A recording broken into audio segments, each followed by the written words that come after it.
올해 수능에서 맨 마지막에 배치할 지문의 가능성이 제일 높은 게 이 과학기술 지문이라고 생각이 드는 게, 물론 개인마다 차이는 있어. 어떤 친구는 이과니까 물리나 화학이나 생물이나 지구 같은 것들을 선택해서 읽기가 수월하다고 느끼는 사람도 있을 수 있지만, 평균적으로 보통 과학 지문을 학생들이 굉장히 어려워한단 말이야. 그러면 이 평균적인 가정을 했을 때 이 지문이 맨 마지막으로 미루어지겠죠. 그러니까 이 지문이 맨 마지막으로 미루어진다는 얘기는 학생들이 상대적으로 연습을 덜하고 들어올 수 있다는 뜻이 돼. 자, 그럼 이걸 거꾸로 한번 얘기해 볼게. 우리는 수능에서 100점 맞으려고 공부하는 거잖아. 그럼 이 지문을 정복하면 나머지 지문들을 쉽게 볼 수 있다는 뜻도 되는 거 아니야.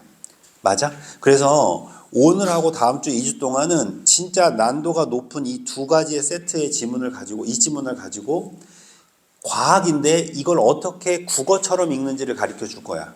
그러니까 무슨 말이냐면 예체능이야. 그래서 나는 3학년 고등학교 다니는 내내 예체능이어서 과학이라는 걸 배워본 적도 없고 관심도 없어. 근데 그 친구들도 이 주어진 지문의 내용만 가지고도 충분히 문제를 풀고 이해할 수 있다라는 걸 어떻게 읽어야 되는지를 가르쳐 주겠다는 거야. 내 말 이해됐지? 이제 그러려면 제일 중요한 게 뭐냐면 천천히 읽어야 돼. 그러니까 천천히 밟아서 읽지 않으면 절대로 글을 이해할 수가 없거든. 그래서 오늘은 읽는 속도가 평상시의 속도보다 2분의 1배로 줄어든다.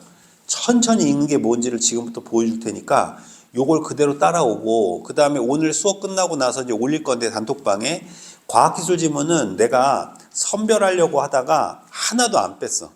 그냥 과학기술 지문 싹 다 넣어버렸거든 그냥. 그래서 2010년이죠. 2010년부터 2021년까지 여태까지 나왔던 과학하고 기술에 나왔던 모든 지문을 다 실었거든. 그러니까 합쳐보니까 31지문이야. 31지문이니까 매일매일 2지문씩 풀면은 딱 보름 걸리겠지.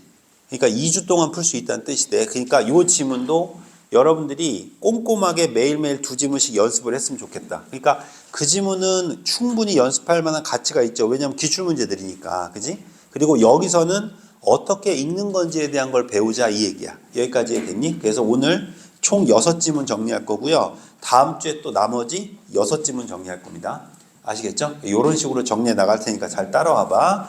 자, 그러면 집중하고 연필 들고 어떻게 읽는지 지금부터 잘 따라와 보세요. 필기를 조금 요건 하면서 갈게. 자, 과학기술 지문 두 번째 지문입니다. 보호와 슈레딩거의 원자 모형. 자, 이 원자 모형에 대한 이야기 지금부터 해볼게. 천천히 따라와봐 얘들아. 엄청 중요한 거야. 어떻게 읽는지를 보는 거야. 어떻게 읽는지.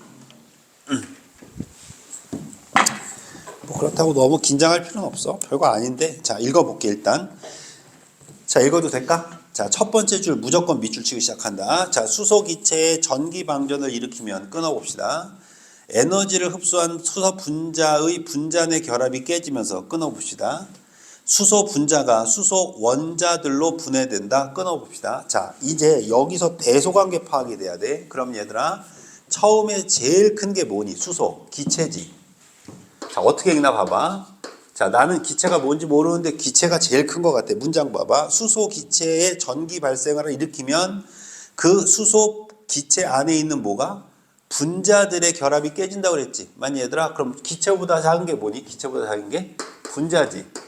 자, 그럼 분자보다 작은 게 뭐니? 분자보다 작은 게 뭐니? 원자지. 얘네들아, 분자가 분해되면 원자라며. 맞니 얘들아? 읽어보면 알겠지만 원자보다 작은 게 뭐니? 그 다음 줄에 나와 있지만 전자지. 맞습니까? 자, 이런 식으로 대소관계를 일단 먼저 파악하는 식으로 읽어보란 얘기야. 꾹꾹 밟으면서. 이해됐어? 자, 그런데 우리가 지금부터 읽어야 되는 건 뭐냐면, 얘들아 쌤 봐봐. 요 원자와 뭐의 관계? 전자의 관계를 지금부터 설명하겠다고 이거를 쓴 거야. 정리됐지? 자, 그럼 이제 시작할게. 자, 이제 갑니다. 이렇게 생성된 수사 원자 내의 전자는 보이시죠 여러분? 그죠? 그러니까 원자 안에 있는 전자네요. 맞습니까 여러분? 원자 내의 전자는 들뜬 상태가 되어 기저 상태보다, 즉 안정된 상태라는 뜻이야. 안정된 상태보다 높은 에너지를 갖게 되고 이후 낮은 에너지 상태로 옮겨가는 과정에서 특정 파장의 빛을 방출한다. 자, 그럼 정리해 볼게. 여기 좀 봐줘봐. 밟아 읽는 게 이거야. 과학 지문에다 잘 들어. 첫 번째 단락에 내가 말해주고 싶은 핵심 개념을 반드시 설명하게 돼 있어. 그러면 이 핵심 개념이 두 번째 단락부터 미친 듯이 뭐 되는 걸까? 반복되는 거야. 그러니까 이걸 무조건 잡고 들어가야 돼. 내 말 이해됐지? 자, 그럼 여기 볼게. 자, 요 그림은 좀 기억해 놔야 돼, 얘들아. 원자는 플러스야, 그지? 자, 그럼 원자 주변을 도는 게 뭐지? 전자야. 이게 마이너스야. 맞지, 얘들아? 요 그림은 알고 있어야 돼. 그러니까 요 그림은 중학교 때 배웠지라는 걸 전제로 하는 거야. 얘들아, 우리 중학교 공통과학 시간에 요 전자하고 원자에 대한 이야기 들어본 적 있지? 이건 설명 안 할 거야. 이렇게 얘기하는 거야. 이해됐지? 그럼 요 그림은 알고 가야 돼. 됐지? 자, 요 상태로 이제 갈게. 다시 간다. 수소 원자 내 전자가 무슨 상태가 돼서? 들뜬 상태가 돼서 기저 상태보다 높은 에너지를 갖게 되고 이후 나는 에너지로 전이 되는 과정에서 뭘 방출한대? 빛을 방출한대. 그럼 물어보자. 빛을 방출하는 건 원자야, 전자야? 전자지. 그럼 전자가 선생님 보자. 여기 봐봐. 들떴다고 그러니까 그냥 밖으로 나갔다고 치자. 이해돼? 밖으로 나갔다가 다시 원래대로 돌아오면서 뭐를 방출한다고? 빛을 방출한다고. 이해됐죠? 자, 여기까지 이해되셨습니까? 첫 번째 단락만 이해하면 다 끝나, 과학은. 됐지? 자, 이제 그 다음 봐봐. 그 다음 보자. 이러한 수소 원자의 방출 스펙트럼은 끊어. 프리즘을 통과한 햇볕이 보여주는 연속적 스펙트럼과 달리 이렇게 돼 있지. 자, 연속적 스펙트럼의 밑줄 쫙 돌려봐. 자, 그럼 얘들아, 햇빛은 무슨 스펙트럼을 보여줘? 연속적인 스펙트럼을 보여줘. 이것과 달리 분리된 몇 개의 선만을 포함하는 무슨 스펙트럼이다? 선 스펙트럼이다. 선 스펙트럼 동그라미 빵 쳐. 자, 그리고 이제 그림 그릴게. 자, 이게 연속이고 이게 선이야. 자, 색깔로 표시할게. 예를 들어보는 거야. 연속 스펙트럼은 여기서부터 여기까지가 계속 색깔이 존재하는 거야. 자, 근데 선 스펙트럼은 뭐지? 요렇게 색깔이 나오는 거지. 맞습니까? 자, 그럼 물어볼게요, 여러분. 요거 언제 배우죠? 중학교 때 배우는 거예요. 이거 고등학교 지식 아닙니다.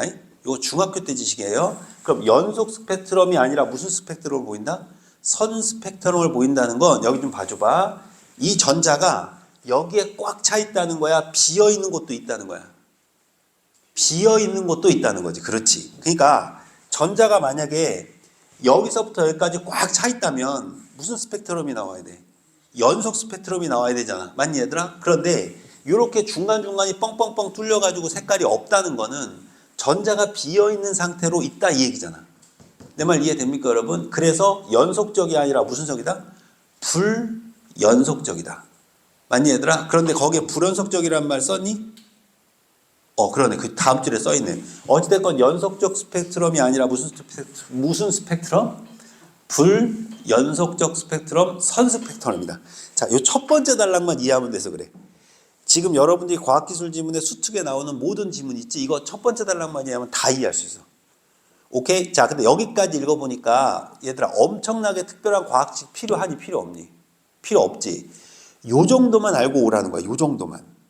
여기까지 이해됐지? 자, 그럼 정리해볼게. 기체가 분해되면 분자가 분해되면 원자가 또 전자를 가지고 있는데 이 전자가 무슨 상태가 되면? 들뜬 상태가 되면 원래 상태로 돌아오고자 해. 그때 뭘 방출해? 빛을 방출하는데 그 빛을 방출할 때 보니까 선으로 나오더라. 그럼 이 말은 뭐지? 전자가 꼼꼼하게 차 있는 게 아니라 불연속적으로 가 있다는 거다. 여기까지 이해됐습니까, 여러분? 여기까지 100% 이해되셨죠? 자, 그럼 이제 이거 가지고 설명합니다. 갑니다. 선 스펙트럼의 존재는 수소 원자 내 전자의 에너지 준위가, 맞죠, 여러분? 에너지 준위가 뭐 상태? 불연속적이며. 이 말 이해되십니까? 이 말 이해되십니까, 여러분? 그렇죠. 전자가 꾹 계속 있는 게 아니라는 거죠. 맞습니까? 특정한 값의 에너지 상태만이 허용된다는 것을 뭐한다? 의미한다. 자, 여기까지 이해되셨나요? 자, 그럼 이제 원자하고 전자의 관계는 여기까지 이해됐습니다. 자, 그럼 이제부터 과학기술 진보하는 거 보세요. 변하기 시작합니다. 갈게요. 이러한 현상을 설명하기 위해서, 이러한 현상이 뭔데, 여러분? 수소 원자 내 전자는 뭐다? 불연속적이다. 이걸 설명하려고. 맞습니까? 무조건 이어서 읽어야 돼. 자, 이걸 설명하기 위해서 닐슨 보어는 고전 물리학의 바탕으로 원자 모형을 제안했대. 원자 모형 동그라미 빵 쳐봐. 그럼 원자 모형을 제안한 이유는 얘들아 뭘 설명하기 위한 거야? 수소 내 전자의 불연속성을 설명하기 위해서지. 맞습니까? 자, 계속 갑니다. 고전 물리학에 따르면 움직이는 입자는 직선 운동을 하려는 관성이 있으므로 원 운동을 하려면 원을 중심으로 향하는 힘이 계속 가해야 된다.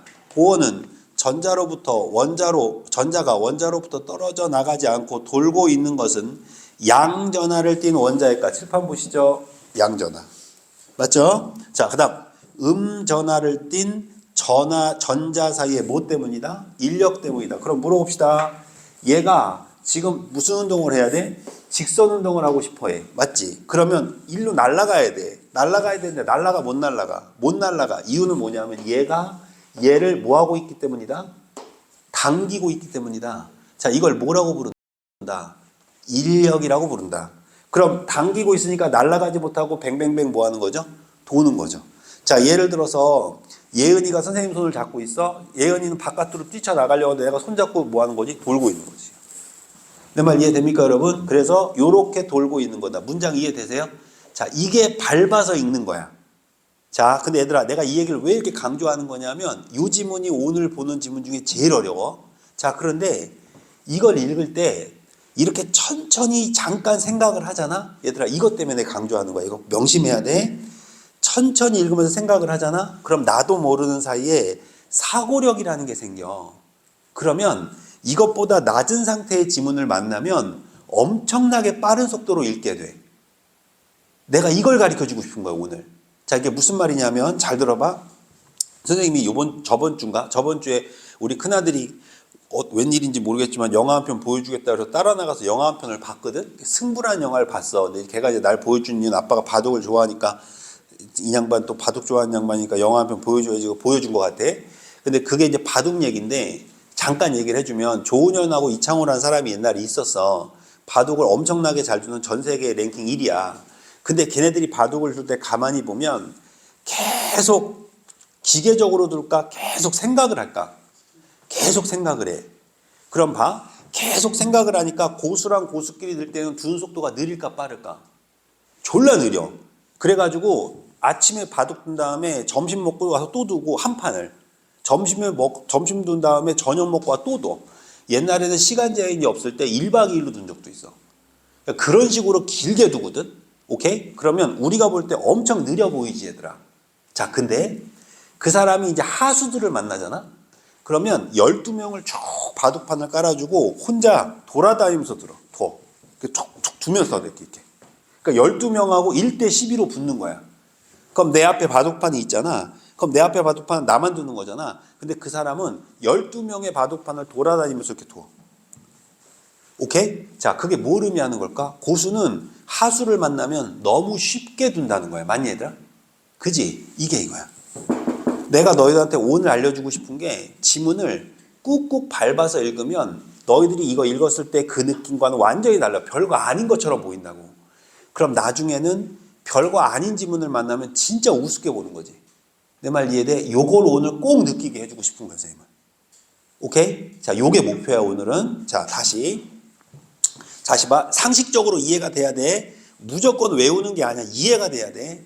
전자가 밖으로 직선 운동을 하니까 뛰쳐나가려고 해. 근데 얘가 못 뛰어나가려는 원자가 전자를 뭐 하고 있기 때문이야? 당기고 있기 때문이야. 이걸 다른 말로 뭐라고 표현한 거야? 인력이라고 표현한 거야. 그럼 인력이라는 단어는 알고 있어야 돼. 내 말 이해됐니? 오케이. 자, 계속 읽어볼게. 자, 그 다음 봐봐. 전자는 원자핵 주변의 특정한 에너지 준위에서 원형 궤도에 따라 움직인다고 생각했다. 여기까지 이해되셨죠? 오케이. 그리고 이를 바탕으로 도출된 수소 원자의 에너지 준위가 방출 스펙트럼과 일치한다는 것을 설명할 수 있었다라고 돼 있어. 맞습니까, 여러분? 그럼 물어볼게. 이 방출 스펙트럼이 뭔데? 무슨 스펙트럼이야? 선 스펙트럼. 그렇지. 그러니까 이 선 스펙트럼과 일치한다는 걸 보여줄 수 있었다고. 여기까지 이해되십니까, 여러분? 자, 첫 번째 단락을 연결한 거예요. 여기까지 이해되셨나요? 오케이? 자, 이제 그 다음 보세요, 여러분. 그러나 전자가 하나뿐인 수소와는 달리, 그지? 그럼 전자가 하나뿐이면 이건 설명이 될 것 같은데 다전자 원자에는 보호의 모형이 적용되지 않는 거야. 그러니까 이게 무슨 말이냐? 쌤 봐봐. 자, 전자가 그럼 하나가 아니라 두 개라고 쳐보자. 자, 그러면 얘는 어떤 현상이 일어나냐? 선생님 봐봐. 이거 선수팩 나올 수 있잖아요. 여기서 하나, 여기서 하나. 안 된다는 거지. 왜 안 되는지 봐봐. 왜 안 되냐면 얘가 마이너스지.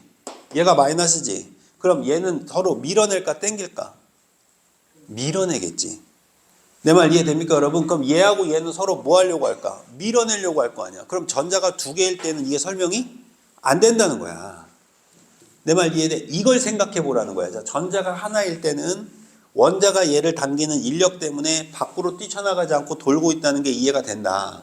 그런데 전자가 두 개 이상일 때에는 전자와 전자끼리 서로 뭐 할 거 아니야? 밀 거 아니냐. 그럼 밀 거니까 어떻게 될까? 이거 안 되는 거 아니냐, 그러면. 내 말 이해됩니까, 여러분? 오케이? 자, 이 말을 한 거야. 이제 이 말 눈에 들어와? 자, 그러면 보호의 모형이 깨진 거네. 쉽게 말하면 보호의 모형으로는 설명이 안 되는 거야. 무슨 스펙트럼이? 무슨 스펙트럼이? 목표는 이거야, 얘들아. 무슨 스펙트럼이? 선 스펙트럼이 이해가 안 되는 거야. 여기까지 이해됐습니까, 여러분? 오케이. 자, 이렇게 돼서 다전자 원자에는 적용되지 않을 뿐 아니라 전하를 띤 입자의 가속도 운동에 관한 고전 물리학 이론에도 위배되기 때문에 보호의 모형은 뭐가 있다? 한계가 있다. 즉, 같은 말, 전자는 원형 궤도를 따라 원자핵 주위를 움직일 수 없었다. 이렇게 되어 있는 거예요. 여기까지 이해됐습니까, 여러분? 자, 그러면 보호 모형 깨졌어. 자, 결국 선한부자 요거 설명했다 못했다? 못했다. 정리되셨죠? 자, 다시 서론으로 갈게요. 쌤 보세요. 서론으로 갈게요. 쌤 보세요. 밟아서 읽는 게 이거야, 얘들아. 이걸 최소 5, 6번만 하면 나중에 다른 지문들의 난이도가 급격히 낮아져. 내 말 이해돼? 이게 고수로 가는 거야. 조금만 힘들더라도 피하지 말고. 쌤 말 이해됐지? 다시 보자. 기체가 작아지면 뭐가 돼? 분자. 분자가 작아지면 뭐가 돼? 원자. 원자 옆에 뭐가 있어? 전자. 됐지? 자, 원자는 플러스고 전자는 마이너스야. 자, 그런데 이 전자가 들뜬 상태가 됐다가 원래 상태로 돌아오면서 빛을 방출하는 것 때문에 선 스펙트럼이 나온다고 생각한 거야. 그래서 보호가 뭘 얘기한 거야? 요 원자 모형을 쓴 거야. 맞니, 얘들아? 그런데 이 보호가 깨졌어. 왜 깨졌어? 아니, 전자가 하나일 땐 알겠어. 오케이. 그런데 두 개이면 어떡할 거야? 깨져버렸다. 됐습니까? 자, 그래서 이제 그 다음에 무슨 모형이 나왔나 봐봐. 그 다음 봅니다. 슈레딩거는, 근데 그 다음 슈레딩거가 나온 거야. 슈레딩거는 뭐라고 설명했냐면, 전자의 파동성을 모형으로 새로운 원자 모형을 제안한 거야. 그럼 얘들아, 전자의 무슨 성? 이 전자가 있긴 있어. 이 전자가 있는데 이게 무슨 성을 갖고 있다고? 파동성을 갖고 있다고. 자, 얘들아, 그럼 파동성이 뭔지는 알고 있겠지만 한번 해볼게. 이게 파동이지, 이게. 맞습니까, 여러분? 파조처럼 이 파동성을 가지고 설명했다는 거야. 파동성을 바탕으로 새로운 모형을 제안합니다. 천천히 읽습니다. 그는 핵에 결합된 전자를 정상파로 보는 거야. 자, 그럼 물어보자. 이 전자는 무슨 파야? 정상파야. 이게 정상파인 거야. 이 정상파로 보고 원자를 파동 역학적으로 설명하려고 했대. 파동이 뭔데?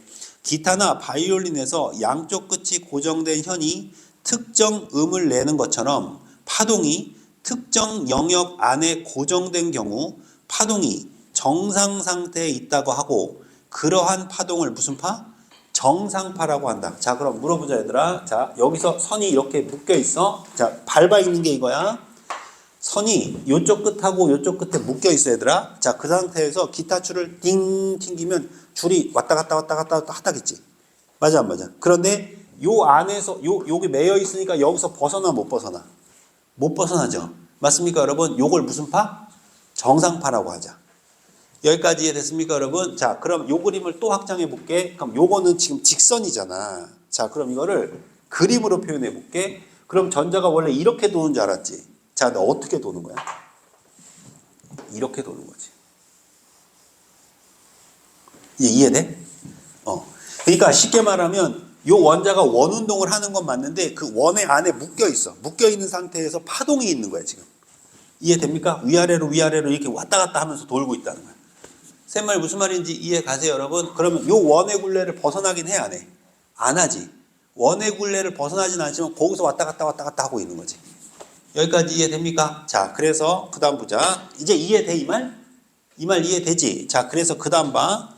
정상파라고 한다. 그림 1은 각 점의 진폭이 0인 마디이며, 그죠? 그림 1은 진폭이 0인 마디이며 양 끝마디가 고정되어 파동이 2분의 1 파장의 정수배로만 나타난다. 자, 그럼 물어보자. 자, 2분의 1, 그 다음 뭐가 되겠어? 2분의 2, 그 다음 뭐가 되겠어? 2분의 3, 그 다음 뭐가 되겠어? 2분의 4, 그 다음 뭐가 되겠어? 2분의 5, 2분의 6, 이렇게 되겠죠? 맞습니까? 그래서 약분하면 어떻게 돼? 요거 1, 요거 2, 요거 3, 이렇게 되겠지? 2분의 1, 2분의 3, 2, 2분의 4, 5, 3 이렇게 되겠죠. 맞습니까 여러분? 여기까지 이해되십니까? 이게 왼쪽 그림이에요. 2분의 1파장, 1파장, 2분의 3파장. 이해돼? 요걸 써놓은 거야. 내 말 이해됐니? 아, 알겠어요 선생님. 어떻게? 선생님 파동이 그냥 지 멋대로 막 파동이 어떨 때는 굵었다가 어떨 때는 짧았다가 어떨 때는 이게 아니고 2분의 1씩만 이렇게 파동이 되네요. 이해됩니까? 그러면 파동이 일정해 안 일정해? 일정하니까 무슨 파라고 하자? 정상파라고 하자.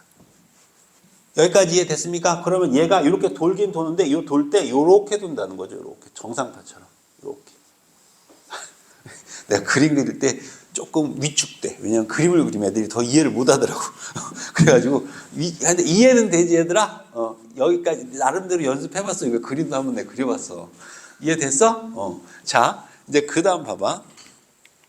즉 정상파는 허용되는 파장이 특정 파장의 정수배로 제한되는 거야. 여기까지 이해되니? 그럼 정수배니까 2분의 1씩만 증가해야 돼. 이해됩니까 여러분? 자 요렇게만 됩니다. 따라서 전자를 정상파로 가정하면 파장이 불연속적 값을 뭐한다? 갖는다는 것을 설명할 수 있다. 슈레딩거는 이러한 가정을 바탕으로 원자에 대한 양자역학적 모형을 뭐했다? 제안했다. 여기까지 이해됐습니까 여러분? 그럼 물어봅시다. 거기 보니까 무슨 적이라고 나와요 여러분? 불연속적 값을 갖는다. 보이시죠 여러분? 보이십니까? 자, 불연속적 값. 선생님, 이걸 불연속적으로, 선생님 이거 연속적이라며요. 아니 이거 정상적이라며요. 이거 오해하면 안 돼. 불연속적을 다른 말로 바꿔봐. 선 스펙트럼. 그 불연속적 값이라는 건 연속적이지 않다는 뜻이고 연속적이지 않다는 뜻은 선 스펙트럼이 나타난다는 뜻이라고. 이제 이해되십니까 여러분? 정리해 봅시다 여러분. 그건 슈레딩거는 자, 쌤 봐봐. 원형 운동을 하는 건 하지만 뭘 하면서? 파동을 하면서 원형으로 운동한다. 어떻게 한다? 2분의 n배씩 증가한다. 맞습니까 여러분? 자, 이렇게 증가하면서 파동을 운동을 하는데 맞습니까 여러분? 이때 파동 운동을 할 때 연속이다 불연속이다? 불연속이다. 그러니까 무슨 스펙트럼이 나온다? 선 스펙트럼이 나오는 거다. 여기까지 이해됐어요? 자, 그럼 물어보자. 나는 과학이 뭔지 하나도 몰라. 난 스펙트럼을 본 지도 엄청 오래됐어. 근데 얘가 말하고자 하는 정보가 뭔지만 읽으면 돼. 이건 과학적 지식이 아니라고. 여기까지 이해됐어요? 그러면 여기 불연속적 값이라는 말을 무슨 스펙트럼으로 바꿀 수 있어야 돼? 선 스펙트럼이라는 말이구나 라고 바꿔야 된다고. 내 말 이해돼 얘들아? 여기까지 알아듣겠니? 자, 그러면 그 다음 볼게요 여러분.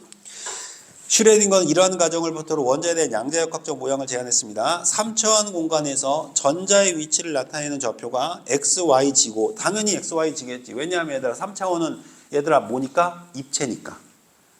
맞습니까 여러분? 오케이. 자, 그 다음 함수로 추소의 원자 파동 함수를 고려해보자. 하이젠베르크의 불확정성 원리에 따르면 이렇게 돼 있죠 여러분? 오케이. 불확정성 원리야. 그럼 이게 불확정성 원리가 뭔데? 어떤 입자의 위치와 운동량을 동시에 측정하는 건 뭐하다? 불가능하다. 그럼 물어보자 얘들아. 어떤 위치의 위치를 측정했어? 그럼 뭘 측정을 못해? 운동량을 측정을 못해. 운동량을 측정해서 그럼 뭘 측정을 못해? 위치를 측정하지 못한다는 얘기야. 난 이게 무슨 말인지 몰라 나도. 내 말 이해돼? 아, 내가 얘가 아니잖아. 맞니 얘들아? 나 문과야. 나 뼛속까지 문과거든. 자, 그런데 뭐는 이해가 되냐면 불확정성 원리는 이해가 된 거야 이제. 아, 이래서 불확정성이구나. 내 말 이해됩니까 여러분? 확정할 수 없다고. 다시 위치를 알면 뭐를 알 수 없고 운동량을 알 수 없고 운동량을 알면 뭘 알 수 없어? 위치를 알 수 없다. 두 가지를 동시에 다 알 수가 없다. 이걸 뭐라고 쓴 거야? 불확정성이라고 썼구나. 내 말 이해되셨어요 여러분? 오케이? 자, 그 다음 볼게요 여러분. 불가능함으로 파동 역시 파동 함수를 통해 전자의 정확한 움직임을 뭐 할 수 없다? 알 수 없다. 왜지 얘들아? 위치를 알면 운동량을 모르고 운동량을 모르면 위치를 모르니까. 맞습니까 여러분? 무슨 성?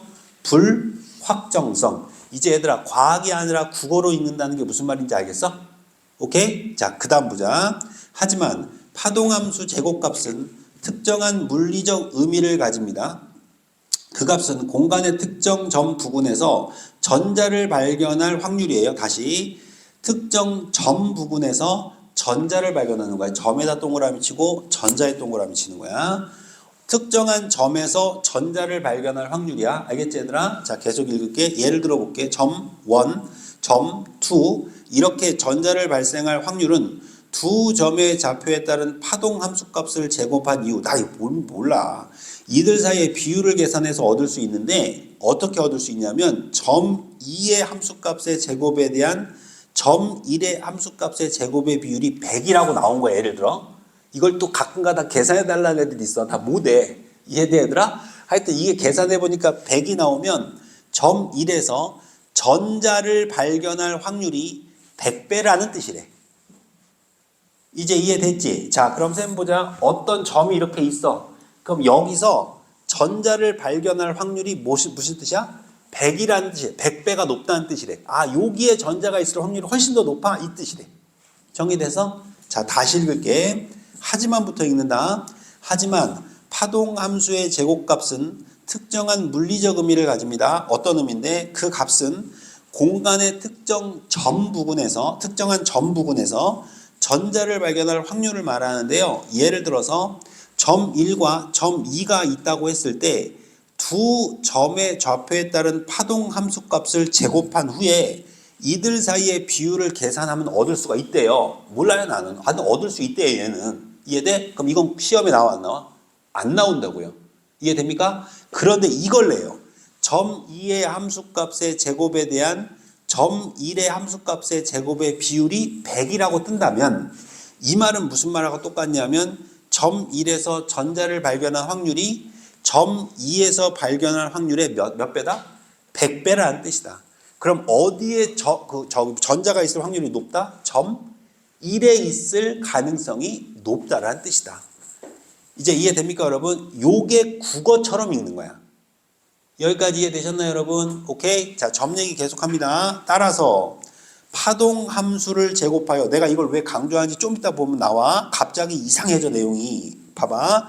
파동 함수를 제곱해서 그림 2에 A와 같은 전자 확률 분포를 그릴 수 있어요. A 보이시죠? 그럼 여러분 원자에 가까워질수록 전자를 발견할 확률이 어떻게 되는 거죠? 높아지고 있는 거죠. 맞나요? 여기까지 이해되셨습니까? 여기까지 이해되셨죠? 자, 이제 그 다음 보세요. 이제부터 집중해야 돼. 이 그림에서 어떤 점의 농도는 그 점에서 점 동그라미 전자를 발견할 확률이다. 확률 동그라미. 그럼 물어보자.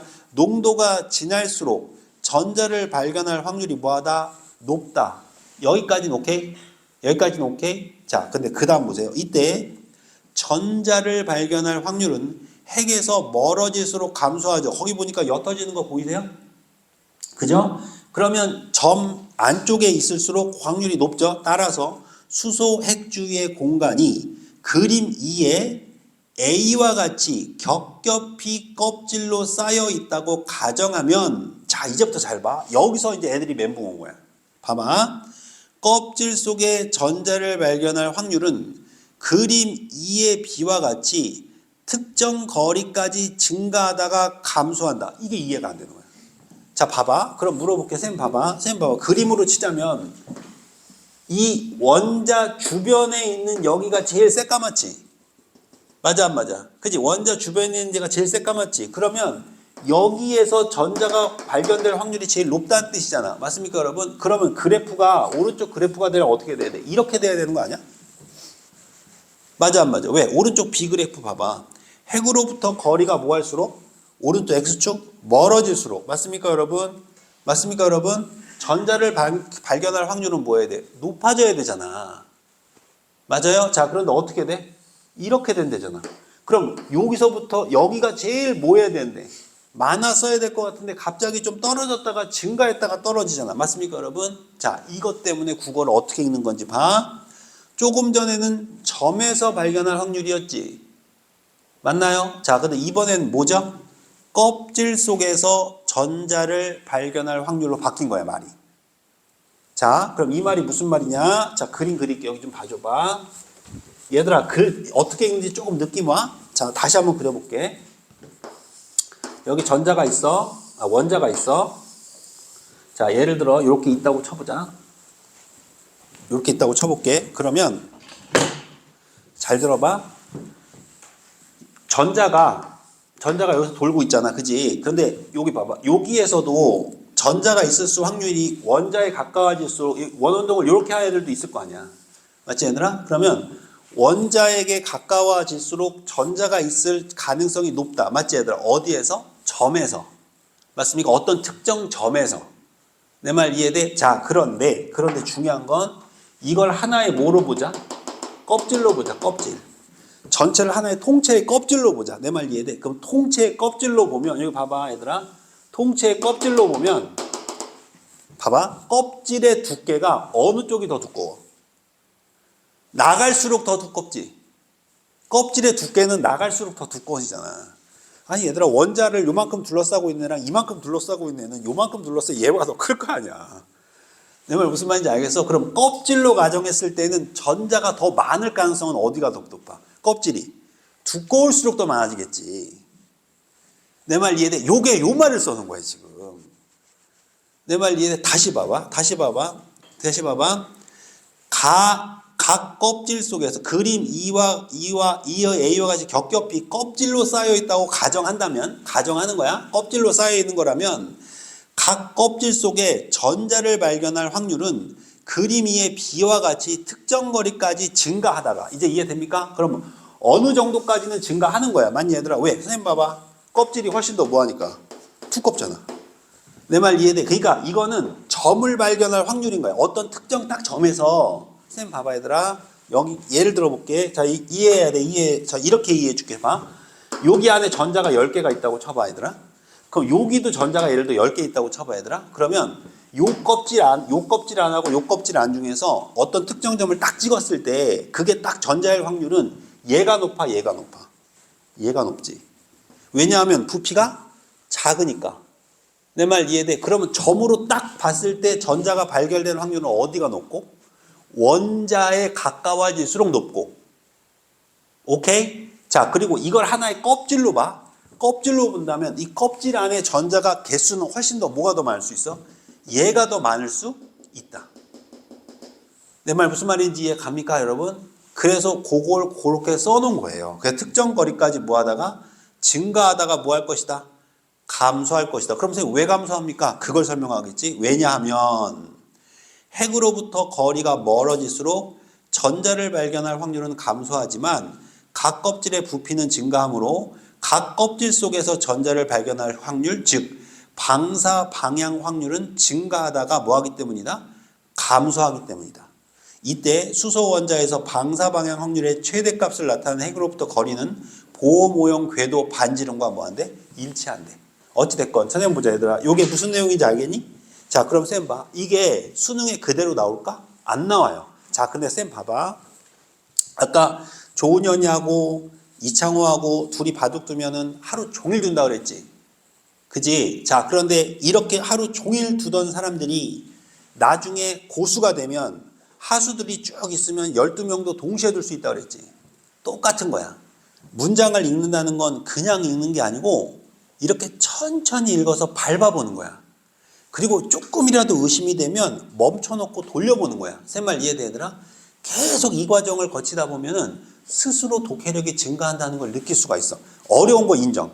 오케이? 이 지문 어려운 거 100% 인정하고 너희들 입장에서 힘든 지문이라고 분명히 알겠는데 이런 식으로 연습하기에 너무 좋은 지문이다. 자 그런데 여기 보면 정보량도 별로 없는 데다가 정보량도 얘들아 이렇게 뭐 설명도 좀 부족한 데다가 복잡하게 써서 다듬어지질 않았잖아.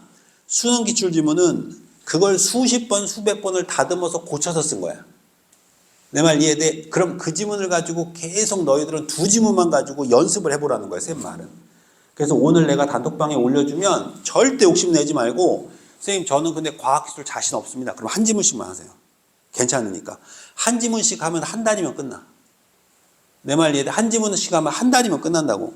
한 달 동안 내가 한 지문을 정확하게 읽어보려고 노력한 사람과 10지문을 한 달 동안 대충 읽은 사람은 한 지문을 제대로 읽은 사람을 절대 못 따라가.